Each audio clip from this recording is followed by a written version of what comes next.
Hello ನನ್ನ ಕುಟುಂಬದವರೇ, ಹೇಗಿದ್ರೆಲ್ಲರೂ? ಇವತ್ತು ತುಂಬ ಈಸಿ ಆ್ಯಂಡ್ ಸಿಂಪಲ್ ಒಂದು ಚಿಕನ್ ರೆಸಿಪಿ ನಿಮ್ಮ ಜೊತೆ ನಾನು ಶೇರ್ ಮಾಡ್ತಾ ಇದ್ದೀನಿ. ಖಂಡಿತವಾಗ್ಲೂ ನೀವು ಇದನ್ನು ಟ್ರೈ ಮಾಡಿ, ತುಂಬ ಚೆನ್ನಾಗಾಗುತ್ತೆ ಹಾಗೂ ಬೇಗನೂ ಆಗುತ್ತೆ. ಬನ್ನಿ ಜಟ್ಪಟಾಗಿ ಇವಾಗ ರೆಡಿ ಮಾಡೋಣ. ಒಂದು ಕಡಾಯಿ ತೊಗೊಳ್ಳಿ, ಅದರಲ್ಲಿ ಸ್ವಲ್ಪ ತೆಂಗಿನೆಣ್ಣೆಯನ್ನು ಹಾಕಿದ್ದೀನಿ. ನೀವು ಬೇರೆ ಕುಕ್ಕಿಂಗ್ ಆಯಿಲ್ ಕೂಡ ಯೂಸ್ ಮಾಡ್ಬೋದು. 2 ಅಥವಾ 3 ದೊಡ್ಡ ನೀರುಳ್ಳಿಯನ್ನು ಸ್ಲೈಸ್ ರೀತಿ ಕಟ್ ಮಾಡಿ ಇದನ್ನು ಒಳ್ಳೆ ರೀತಿ ಫ್ರೈ ಮಾಡಲಿಕ್ಕುಂಟು. ಒಂದು ಸೈಡ್ ನೀರುಳ್ಳಿ ಫ್ರೈ ಆಗುವಾಗ ಇನ್ನೊಂದು ಸೈಡು 4 ರಿಂದ 5 ಹಸಿಮೆಣಸಿನಕಾಯಿ ಹಾಗೂ 1/4 ಕಪ್ಪಷ್ಟು ಬೆಳ್ಳುಳ್ಳಿ ಇಷ್ಟನ್ನು ಹಾಕಿ ನೈಸಾಗೆಲ್ಲ ಸ್ವಲ್ಪ ದರ್ದರನೆ ಗ್ರೈಂಡ್ ಮಾಡಬೇಕು. ಓಕೆ, ಇವಾಗ ಸ್ವಲ್ಪ ಕರಿಬೇವು ಸೊಪ್ಪನ್ನು ಕೂಡ ಹಾಕೋಣ. ನೀರುಳ್ಳಿಲಿ ಸ್ವಲ್ಪ ಕೆಂಪಾಗ್ತಾ ಬಂದಿದೆ, ನೋಡ್ಬೋದು ನೀವು.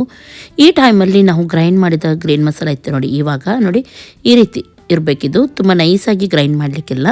ಇದನ್ನು ಕೂಡ ಹಾಕಿ ಸ್ವಲ್ಪ ಹೊತ್ತು ಎಣ್ಣೆಯಲ್ಲಿ ಫ್ರೈ ಮಾಡೋಣ. ಇದಕ್ಕೆ ಸ್ವಲ್ಪ ಆಯಿಲ್ ಜಾಸ್ತಿ ಬೀಳುತ್ತೆ, ಇದರ ಎಲ್ಲ ಮಸಾಲ ಕರೆಕ್ಟಾಗಿ ಫ್ರೈ ಆಗಲ್ಲ. ಸ್ವಲ್ಪ ಹೆಲ್ತ್ ಪ್ರಾಬ್ಲಮ್ ಇರುವವರು ಕಮ್ಮಿ ಆಯಿಲಲ್ಲಿ ಕೂಡ ಮಾಡ್ಬೋದು, ಹಾಗೇನಿಲ್ಲ. ಓಕೆ, ಇವಾಗ ಸ್ವಲ್ಪ ಜಿಂಜರ್ ಗಾರ್ಲಿಕ್ ಪೇಸ್ಟ್ ಕೂಡ ಹಾಕಿದ್ದೀನಿ, 1 ಚಮಚದಷ್ಟು. ಇಷ್ಟನ್ನು ಚೆನ್ನಾಗಿ ಫ್ರೈ ಮಾಡೋಣ. ಓಕೆ, ಇವಾಗ ಇದಕ್ಕೆ ಖಾರಕ್ಕನುಗುಣವಾಗಿ ನಾನು 3 ಟೇಬಲ್ ಸ್ಪೂನಷ್ಟು ಚಿಲ್ಲಿ ಪೌಡರ್ ಹಾಕಿದ್ದೀನಿ. ಸ್ವಲ್ಪ ಖಾರ ಜಾಸ್ತಿ ತಿಂತೀವಿ, ಹಾಗಾಗಿ ಜೀರಾ ಪೌಡರ್ 1/4 ಸ್ಪೂನಷ್ಟು, ಧನಿಯಾ ಪೌಡರ್ 1 ಟೇಬಲ್ ಸ್ಪೂನಷ್ಟು ಹಾಕಿದ್ದೀನಿ. ಇದೆಲ್ಲ ನಾವು ಮನೆಯಲ್ಲೇ ಮಾಡಿದ ಪೌಡರ್ ಆದ್ದರಿಂದ ತುಂಬ ಟೇಸ್ಟಿಯಾಗಿರುತ್ತೆ. ಸ್ವಲ್ಪ ರೋಸ್ಟ್ ಮಾಡಿ ಅದನ್ನು ನಾನು ಹುಡಿ ಮಾಡಿ ಇಟ್ಟಿರ್ತೀನಿ. ಈಗ ಪೆಪ್ಪರ್ ಪೌಡ್ರ್ ಹಾಕಿದ್ದೀನಿ 1 ಚಮಚದಷ್ಟು. ಓಕೆ, ಸ್ವಲ್ಪ ಇದನ್ನು 1 ನಿಮಿಷ ಚೆನ್ನಾಗಿ ಆಯಿಲಲ್ಲಿ ಫ್ರೈ ಮಾಡಿ. ನೋಡಿ, ಆಯಿಲ್ ಕಮ್ಮಿ ಹಾಕಿದರೆ ಈ ರೀತಿ ಸ್ವಲ್ಪ ತಳತಾಗುತ್ತೆ, ಹಾಗಾಗಿ ನಾನು ಹೇಳಿದ್ದೆ ಆಯಿಲ್ ಸ್ವಲ್ಪ ಜಾಸ್ತಿ ಅಂತ ಹೇಳಿ. ಪರವಾಗಿಲ್ಲ, ಆಮೇಲೆ ಚಿಕನ್ ಹಾಕುವಾಗ ಅದರ ತಾನಾಗಿ ನೀರು ಬಿಡುವಾಗ ತಳತಾಗಿದ್ದೆಲ್ಲ ಹೋಗುತ್ತೆ. ಓಕೆ, ಇವಾಗ ಕ್ಲೀನ್ ಮಾಡಿದ ಚಿಕನನ್ನು ಹಾಕೋಣ. ನಾವಿಲ್ಲಿ 1.5 kgಯಷ್ಟು ಚಿಕನನ್ನು ಹಾಕಿದ್ದೀನಿ.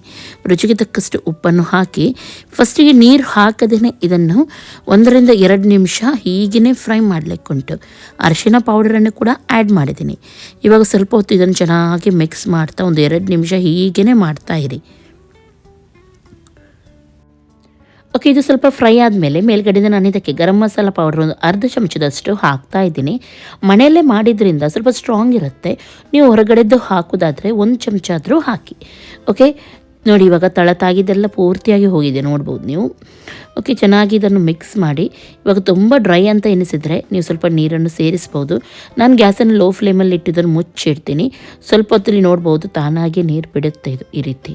ಇವಾಗ ಇದಕ್ಕೆ ಸ್ವಲ್ಪ ಹುಳಿ ನೀರು ಹಾಕ್ತಾ ಇದ್ದೀನಿ. ಇದರ ಬದಲು ನೀವು ಲೆಮನ್ ಕೂಡ ಯೂಸ್ ಮಾಡ್ಬೋದು. ಮನೆಯಲ್ಲಿ ಲೆಮನ್ ಖಾಲಿಯಾಗಿತ್ತು, ಅರ್ಧ ಮಾತ್ರ ಇತ್ತು, ಹಾಗಾಗಿ ನಾನು ಇಲ್ಲಿ ಹುಳಿ ನೀರನ್ನು ಸೇರಿಸಿದ್ದೀನಿ. ನೀವು ಬೇಕಿದ್ರೆ 1 ದೊಡ್ಡ ಲೆಮನನ್ನು ಇಲ್ಲಿ ಹಾಕ್ಬೋದು.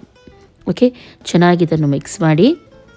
ಏನು ಸ್ವಲ್ಪ ನೀರು ರೀತಿ ಇದೆ, ನಿಮಗೆ ಇದೇ ರೀತಿ ಬೇಕಿದ್ದರೆ ನೀವು ಇದೇ ರೀತಿ ಇಡ್ಬೋದು, ಆದರೆ ನನಗೆ ಸ್ವಲ್ಪ ಡ್ರೈ ಬೇಕಿದ್ದು, ಹಾಗಾಗಿ ನಾನು ಇದನ್ನು ಇನ್ನೂ ಸ್ವಲ್ಪ ಹೊತ್ತು ನೋಡಿ ಹೈ ಫ್ಲೇಮಲ್ಲೇ ಇದನ್ನು ಚೆನ್ನಾಗಿ ಮಿಕ್ಸ್ ಮಾಡ್ತಾ ಡ್ರೈ ಮಾಡಿದ್ದೀನಿ. ನೋಡ್ಬೋದು ನೀವು, ಈ ರೀತಿದು ಬರಬೇಕು.